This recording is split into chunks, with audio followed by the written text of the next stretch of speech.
Ya estamos llegando a nuestra cuarta semana, o ya hemos llegado a nuestra cuarta semana de esta campaña, 40 días de perdón.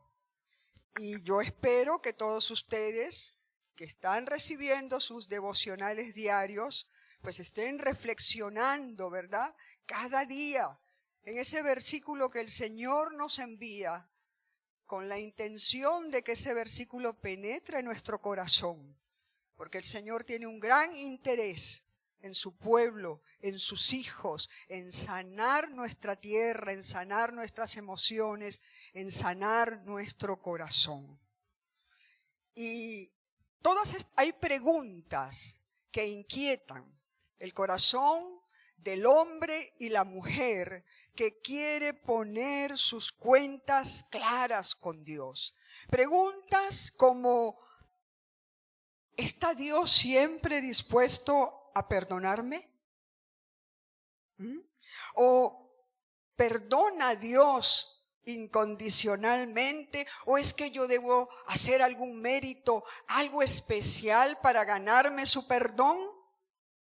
O quizás esa pregunta como: ¿y si ya yo estoy perdonada, si soy salva, por qué debo diariamente confesar mis pecados?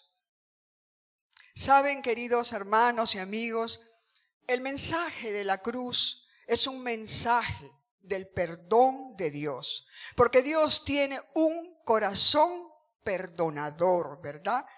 Y el perdón es la manifestación de cuánto nos ama Dios, cuánto ama Dios al hombre, a la mujer, al ser humano. El sacrificio de la cruz es la vía que confirma su amor de ofrecer perdón gratuito a todo aquel que lo recibe. Y en esto consiste la gracia de Dios. Y el tema de esta cuarta semana es el perdón de Dios. ¿Qué mejor manera de expresarlo que en el versículo de Juan 3:16? De tal manera amó Dios al mundo que ha dado a su único hijo, a su hijo unigénito, para que todo aquel que en él cree no se pierda y tenga vida eterna. El hombre que ya ha sido reconciliado con Dios, que ya es un hijo de Dios, necesita expresar su amor en obediencia a la palabra y a sus mandamientos. Pero también necesita recibir y experimentar el perdón que Dios tan amorosamente les ofrece. Y este es el punto de partida de una relación íntima con Dios, porque cuando ponemos nuestras vidas, nuestras cuentas en orden con Dios, es cuando experimentamos su perdón a través de la obra redentora de Cristo y pasamos a formar parte de la familia de Dios como sus hijos. Pero hay algo que es necesario que comprendamos. Dios demanda de sus hijos la misma disposición a perdonar y restaurar que Él manifiesta hacia nosotros. Porque si Dios nos perdonó una deuda impagable, porque el pecado es deuda, y si Dios a cada uno nos ha perdonado esa deuda impagable, entonces nosotros también podemos perdonar a nuestros deudores, ¿verdad? Tal como lo expresa la oración modelo del Padre Nuestro. La oración del Padre Nuestro la repetimos, pero la repetimos muchas veces de los labios para afuera sin hacer conciencia de lo que estamos diciendo. Y la idea de esta campaña es que hagamos conciencia de la palabra de Dios y de los mandatos de Dios. Mira que dice: perdónanos nuestras deudas, le pedimos a Dios. ¿Pero qué más dice? Como también nosotros perdonamos a nuestros deudores. Una afirmación rotunda. Como también nosotros perdonamos a nuestros deudores. Por eso que en esta mañana vamos a conocer 4 expresiones del perdón de Dios. Y la primera expresión es que se expresa como un acto de gracia. Efesios capítulo 2, versos 8 y 9, dice el apóstol Pablo, porque por gracia sois salvos por medio de la fe en Cristo. Y esto no de vosotros, pues es un don de Dios, no por obras, para que nadie se gloríe, para que nadie se jacte. La gracia es un favor. La gracia es un regalo que no merecemos de parte de Dios. Él nos la da sin tener en cuenta los méritos que tenemos, ¿verdad? Él es una decisión unilateral de Dios, como una manifestación del amor de Dios, de ese amor que sale en busca del hombre pecador para entregarle el regalo de su salvación. Dios no toma en cuenta las obras, como dice la palabra en Tito capítulo 3, verso 5. Dice que Dios nos salvó, no por nuestras propias obras de justicia, sino ¿por qué? Por su misericordia, y misericordia traduce amor, por su amor. Y esta disposición de Dios de darnos su gracia salvadora no está buscando recompensa, no está buscando beneficios, ¿verdad? Dios la otorga como un regalo el cual no podemos pagar, no podemos compensar.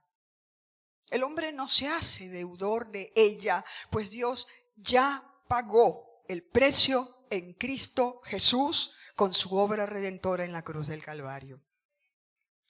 Pues el hombre frente a esto solo tiene 2 opciones con respecto a la gracia de Dios: aceptarla o rechazarla, pero no puede pagar por ella. En la carta a los Romanos, capítulo 3, verso 24, el apóstol Pablo dice: siendo justificados gratuitamente por su gracia, mediante la redención que es en Cristo Jesús. Y en este proceso es Dios quien toma la iniciativa y provee los medios para reconciliar al hombre con Él. Dios estaba reconciliando en Cristo consigo al mundo, no tomándole en cuenta a los hombres sus pecados, y nos encargó a nosotros la palabra de la reconciliación. Segunda de Corintios capítulo 5, verso 19. Y miren qué interesante, un autor cristiano pues dice que la gracia no es nuestra para ganarla, es de Dios para entregarla. La gracia, pues, no depende de lo que el hombre haya hecho, sino lo que Dios ya ha hecho por el hombre.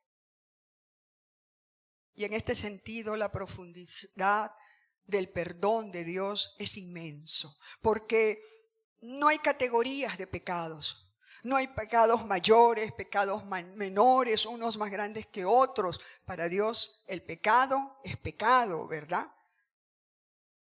Pero solo Dios perdona lo inexcusable. Ese pecado que tú quizás estás pensando que Dios no te puede perdonar. Ningún pecado está excluido de la gracia de Dios. Y vemos por eso cómo la gracia estuvo disponible para un Saulo de Tarso, un perseguidor de cristianos. Para ese ladrón que estaba al lado de Jesús en la cruz. Para un traidor como Pedro, pues así está disponible para ti y para mí. Porque la gracia de Dios perdona lo inexcusable, ese pecado que tú piensas que Dios no te puede perdonar. Y el llamado cristiano es un llamado para servir de canal de bendición a otros, a ser instrumentos de la gracia de Dios, porque la palabra misma, Jesús mismo dijo que tenemos que darle gracia lo que por gracia hemos recibido. Mateo 10, capítulo 8. Lo que por gracia recibiste, dadlo por gracia. Sin embargo, la cultura del mundo de hoy, la cultura de este tiempo, es una cultura intolerante, una cultura censuradora, todo lo opuesto a lo que es el perdón de Dios. Y yo pensaba, ¿qué pasa con los que son acusados, culpables y entran a una cárcel? ¿Qué es lo que hacen los demás presos con él? Cuando un violador entra en una cárcel, es muy poco lo que se habla de perdonarlo, incluso los mismos que están adentro. Es terrible lo que el hombre hace con el hombre, ¿verdad? Todos lo sabemos. Todo lo opuesto al perdón de Dios. Y sin embargo, muchas veces, en las mismas iglesias, vemos esto. Porque no hemos sido enseñados y entrenados a perdonar, a consolar, a sobrellevar, restaurar y reconciliar al hermano que ha quedado expuesto a causa de su pecado. Recuerda entonces que Dios nos perdona como un acto de gracia, no porque tú seas mejor que otro. Una segunda expresión del perdón de Dios es que se expresa en forma total. Y dice un pasaje de 2 de Corintios, capítulo 5, verso 21, dice que al que no cometió pecado alguno, por nosotros Dios lo trató como pecador para que en él recibiéramos la justicia de Dios. Y es que solo Dios, en su rol de juez supremo, como Padre, como restaurador, puede conceder el perdón total en varias dimensiones. El perdón legal, que pudiéramos llamarlo también perdón judicial, ¿verdad? Porque la Biblia declara que el hombre es pecador. Esa es la condición del hombre. Y que la consecuencia del pecado es que la muerte y la condenación. En la carta a los Romanos, capítulo 3, versos 23, dice Pablo, por cuanto todos pecaron, están ¿qué? Destituidos de la gloria de Dios. Están ¿qué? Separados, apartados de la gloria de Dios. Y esto nos lleva, nos pone a una condición de muerte espiritual, porque la paga del pecado es muerte. Es decir, que el pecado generó un abismo entre Dios y el hombre. Y ese abismo es cruzado por un puente que se llama Jesucristo. Jesucristo, amén. Mas Dios muestra su amor para con nosotros en que siendo aún pecadores, Cristo murió por nosotros. Hermanos amados, Cristo ha muerto por todos. No hay condición si eres de aquí, eres de allá, si eres hombre, si eres mujer. Cristo murió por todos. Pero en Cristo el pecado es juzgado y en Cristo el hombre es perdonado. De modo que en Cristo Dios reconcilia dos realidades: la justicia y el amor. Justificados por la fe en Cristo, tenemos paz con Dios por medio de nuestro Señor Jesucristo.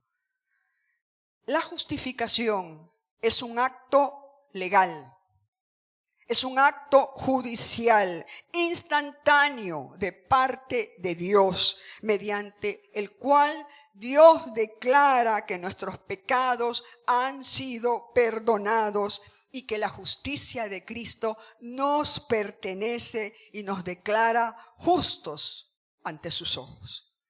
El hombre es declarado absuelto de su estado de condenación, libre de culpa, libre de deuda, declarado justo por los méritos de Cristo. Y en este perdón total también recibimos el perdón paternal. ¿Saben por qué? Porque Dios sabe que no somos perfectos. Que no somos perfectos y que vamos a seguir pecando. Pero Él, como Padre amoroso, ofrece al hombre la vía de restauración. Primera de Juan, capítulo 1, verso 9, un versículo que conocemos mucho, dice que si confesamos nuestros pecados, Dios es fiel y es justo para perdonarnos.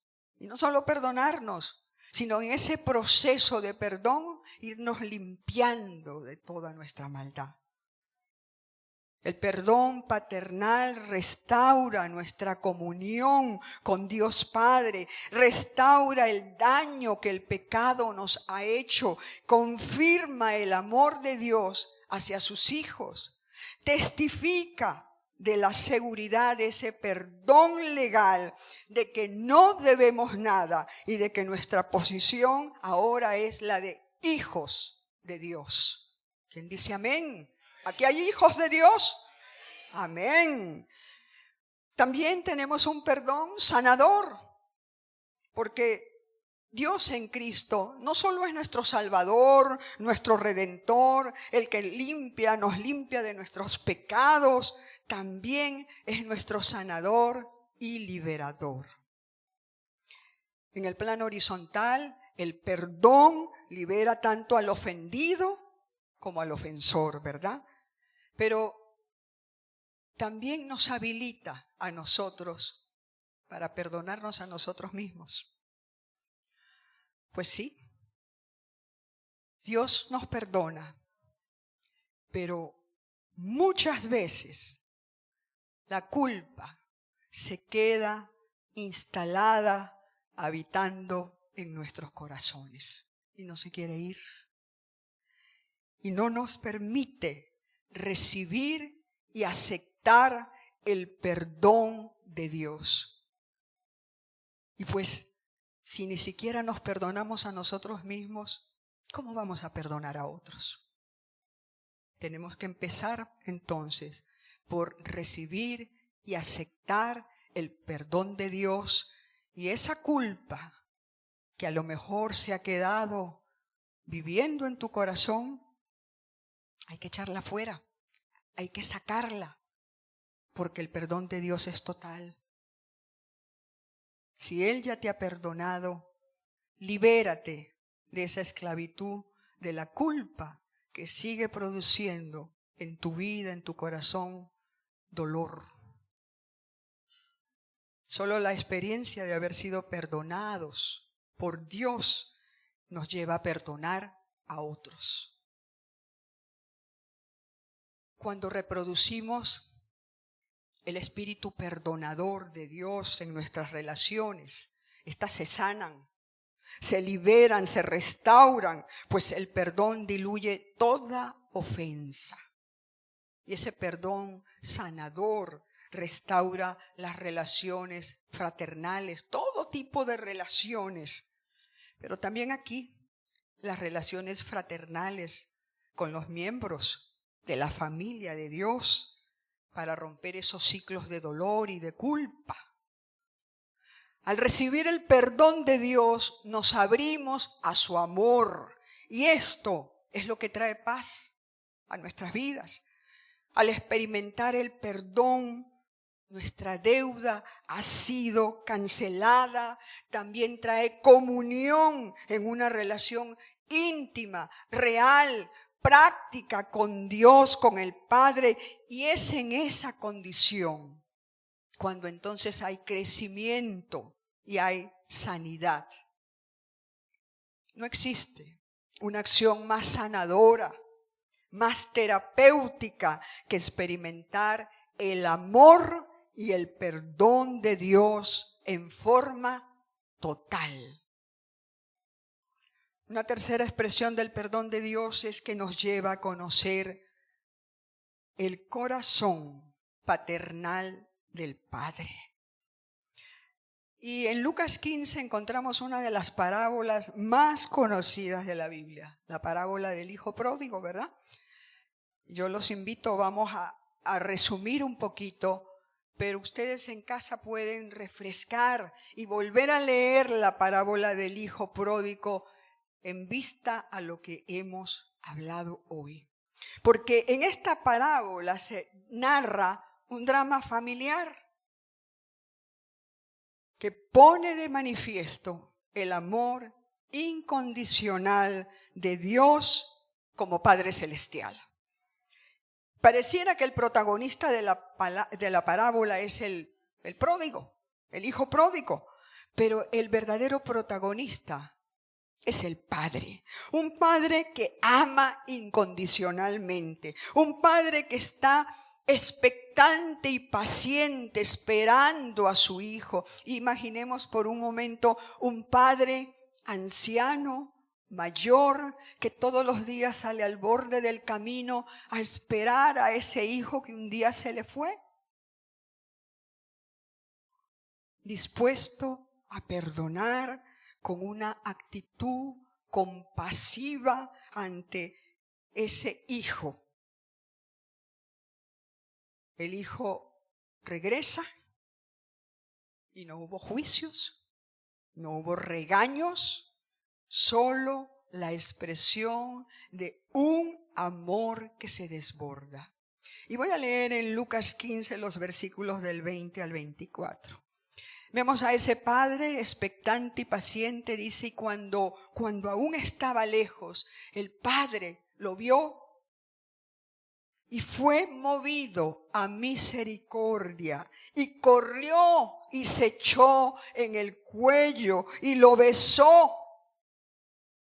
Y el hijo le dice: Padre, he pecado contra el cielo y contra ti, y ya no soy digno de ser llamado tu hijo. ¿Pero qué hizo el padre? Le dice a los siervos: vengan aquí, traigan vestidos, vístanlo. Ese hijo venía haraposo, sucio, oliendo a cochino, porque estaba ya en lo último, había llegado al último nivel, dándole de comer a los cerdos, comiendo de lo que comían los cerdos. Hoy en día nos puede parecer, pero piensen un poquito y denle un poquito más de reflexión a este pasaje. Vestidle, ponerle ropas limpias, ¿verdad? Y no solo el vestido, traigan el anillo, pónganle un anillo en su mano y pónganle calzado. ¿Qué representación simbólica tenía el anillo? Su posición de hijo. Y el calzado, pues no era un esclavo, no era un cualquiera, era un hijo. No solo eso, pero traigan el becerro gordo, mátenlo y comamos y hagan fiesta, porque mi hijo muerto era y ha revivido. Se había perdido y es hallado. El hijo menor se comportó como un pródigo. Y un pródigo quiere decir un derrochador, un gastador, un desordenado, quizás deberíamos decir hoy en día un sinvergüenza, que reclamó su parte de la herencia al padre cuando el padre aún estaba vivo y se la llevó, la despifarró. Pero como conocía el corazón perdonador de su padre, regresa a casa arrepentido. Y el padre lo sorprende, dándole la bienvenida que se asemeja a lo que Dios hace con sus hijos cuando estos retornan arrepentidos. Dios Padre le demuestra a su Hijo que lo amaba y que lo amaba no por su conducta, no por su obediencia, no por sus buenas obras, sino por el hecho de ser su Hijo. El hijo mayor ocupaba una posición nominal en la casa, en la familia, ¿verdad? Sin disfrutar de los beneficios de una relación padre e hijo. Vivía como un extraño en la casa de su padre, pensando que él tenía que portarse bien, que realizar buenas obras para poder recibir el amor y la aceptación de su padre. ¿Cuántas veces nosotros como padres negamos la gracia, comportándonos con legalismos, con asperezas, con falta de compasión, con severidad con nuestros hijos, y le llamamos disciplina? Y no estoy diciendo que la disciplina sea mala, porque Dios al que ama disciplina. Pero no debemos confundir la disciplina con castigo. El hijo menor representaba la ignorancia de la gracia de Dios, pero el hijo mayor representaba la negación de la gracia de Dios. Y yo te pregunto y reflexiona para ti solo en este momento, si tuvieras que elegir ser alguno de estos dos hijos, ¿cuál te gustaría ser? ¿El pródigo? ¿El sinvergüenza? Que había caído en pecado, que no había sabido mantenerse fiel, que no había sabido guardar su alma. O el mayor que ocupaba un lugar en el hogar, pero que no había sabido entregar su corazón y disfrutar del corazón de su padre. Ahora, ninguna de estas dos actitudes honra a Dios. Y te voy a hacer una pregunta, otra pregunta. Ahora tú como hijo,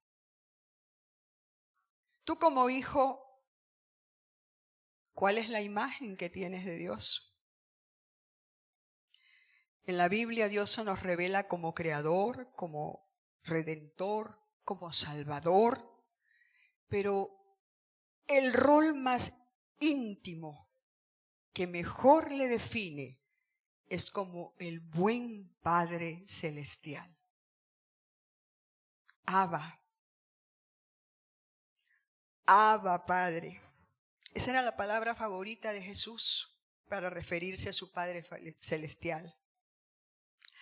Abba era la palabra familiar con que los niños judíos usaban para dirigirse a sus padres. Abba es algo así como papito.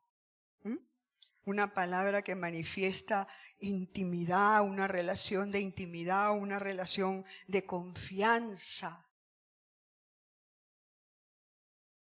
Quizás en tu corazón tienes una imagen distorsionada de padre, porque has tenido padres terrenales, poco amorosos, crueles, y este trasfondo crea dificultades en tu pensamiento acerca de Dios y de cómo relacionarte con Él. Pero Dios, el perfecto Padre Celestial, nos demuestra claramente que nos ama, que nos comprende, que conoce nuestra condición, que somos de barro. Es el Padre Celestial que nunca nos abandona, que no nos defrauda, que no nos rechaza, que siempre está presente para ti en tu vida. Nunca te hará daño, porque eso es contrario a su naturaleza amorosa. Su único Hijo pagó con su sangre nuestras deudas, nuestros pecados. Y ahora hemos sido adoptados como hijos de Dios. Cuando recibimos a Cristo, formamos parte de la familia de Dios. Pasamos a formar parte de la familia de Dios en calidad de hijos. Quizás puedes reflexionar en este momento si tú has perdido la comunión, esa relación de intimidad con el Padre Celestial. ¿Confías en su inmenso amor?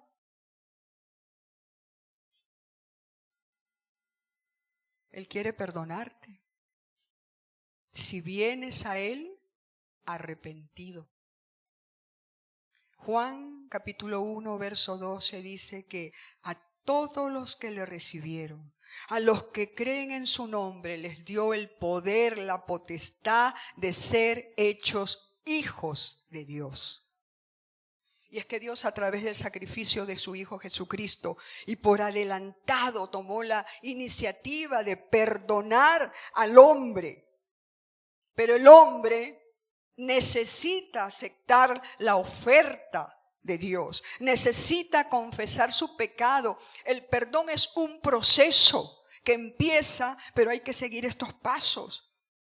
Aceptas la oferta de Dios, confesar tu pecado, arrepentirte de corazón para que el perdón se haga una realidad en tu vida y puedas experimentar sus beneficios.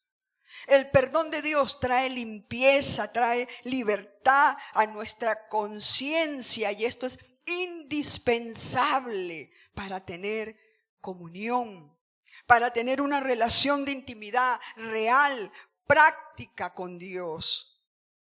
Y sin el perdón eso no es posible.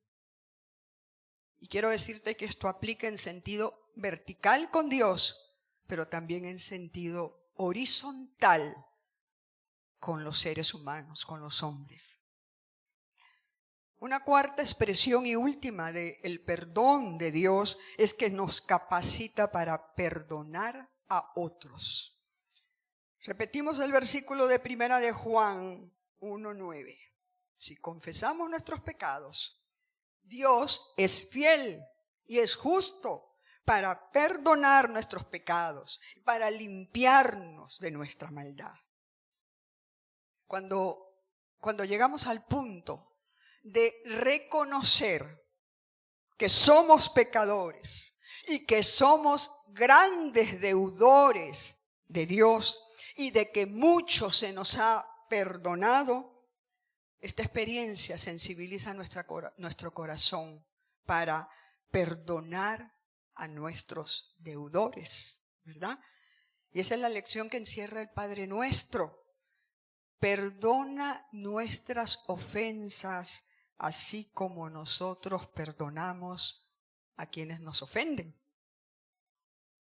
Ahora, el amor de Dios es indispensable como esa fuerza activa en nuestros corazones, porque sin amor es imposible perdonar a quienes nos ofenden. El amor, que dice 1 Corintios 13, verso 5, el amor no guarda rencor. Si has experimentado el perdón de Dios, esto es lo que va a abrir la puerta de tu crecimiento espiritual, porque es un crecimiento en amor indispensable para ejercer cabalmente el perdón. El Señor trata como pecado, y ya lo hemos dicho en semanas anteriores, el Señor trata como pecado la falta de perdón. Y el pecado produce separación entre Dios y el hombre. Afecta nuestra comunión, afecta nuestra relación con Dios. No perdonar es un pecado. pues es un acto de desobediencia a un mandato de Dios. ¿Cuántas veces pensamos que Dios no contesta nuestras oraciones, que Dios no nos oye? Bueno, si estás en esa condición, quizás es tiempo de examinar tu corazón y ver qué es lo que está estorbando nuestro tiempo de oración y nuestro tiempo de adoración a Dios. Y es por eso que el mismo Jesús nos exhorta diciéndonos en Marcos 1, versos 25 y 26. Y cuando estéis orando, perdonad si tenéis algo contra alguno, para que también vuestro Padre, que está en los cielos, os perdone a vosotros vuestras ofensas. Porque si vosotros no perdonáis, tampoco vuestro Padre, que está en los cielos, os perdonará vuestras ofensas. Entonces, para orar con efectividad, necesitamos estar en sintonía con Dios. Pero si en nuestro corazón hay rencor, hay resentimientos, hay enojo y aún odio, no es posible que Dios oiga nuestras oraciones, porque Dios es amor. Como vemos, este tema del perdón afecta nuestras vidas de oración y nuestra vida de adoración. ¿Cómo podemos entonces pedir perdón a Dios por nuestros pecados si nosotros no hemos perdonado a nuestros hermanos? Cuando oramos por las personas que nos han hecho daño, pues ponemos en las manos de Dios a la persona que nos dañó y la situación que nos lastimó. No olvidamos, pero sí soltamos. Como soltamos una carga, ¿verdad? Y eso nos lleva en un camino de sanidad. Y de esta forma, Dios tratará con ambas cosas, actuando con justicia contra nuestros enemigos y sanando nuestras heridas. Hermanos amados, transitando este camino del perdón, hemos llegado, como les dije al comenzar, a la 4ª semana. Y ahora quiero dirigirme a la familia de Dios. Es doloroso, es triste, pero tenemos que reconocer que en la mayoría de los casos son las personas más cercanas a nosotros, a los que llamamos nuestros seres queridos, los que nos han hecho daño. Los pecados más violentos provienen de nuestra propia familia humana. La violencia sexual, la infidelidad, el maltrato, el abuso, padres que no cumplen su rol, hijos desagradecidos, familias disfuncionales. Y si en esta mañana en tu corazón hay dolor, hay rabia, y el Señor te está mostrando por el poder del Espíritu Santo la necesidad de perdonar a esa persona que te dañó, yo te invito a inclinar tu rostro y en actitud de obediencia a la palabra de Dios, toma la decisión de perdonar. Aunque no tengas fuerzas, aunque haya lucha en tu mente y en tu corazón, el Padre Celestial, Papito, Abba, Él quiere que hoy salgas libre de las ataduras de falta de perdón. Y si lo que se está imponiendo en ti es el orgullo, es el carácter, es la falta de dominio propio, lo que no te deja perdonar, recuerda que el mismo Señor Jesús nos dijo, aprendan de mí. Aprendan de mí porque yo soy humilde y manso de corazón. El Señor sufrió, ¿saben? Sufrió como el varón de dolores. Él sufrió toda clase de vejaciones, toda clase de humillación. Se rebajó hasta lo último tomando la forma de siervo y fue a la muerte y a la peor muerte, a la muerte de cruz, para que tú y yo tuviéramos salvación. Jesús dejó su deidad en el cielo. Dio su vida por ti y por mí, como hombre padeció en la cruz. Entonces, yo te invito a reflexionar. Reflexiona. Si Dios Padre nos ha perdonado todo, ¿cómo podemos nosotros negarles el perdón a nuestros ofensores? Amada iglesia, ustedes no recibieron un espíritu que de nuevo los esclavice al miedo, sino un espíritu que los adopta como hijos y les permite clamar, Abba, Padre, Abba. Y quiero terminar dejando este versículo de Efesios 4, capítulo 4, verso 32.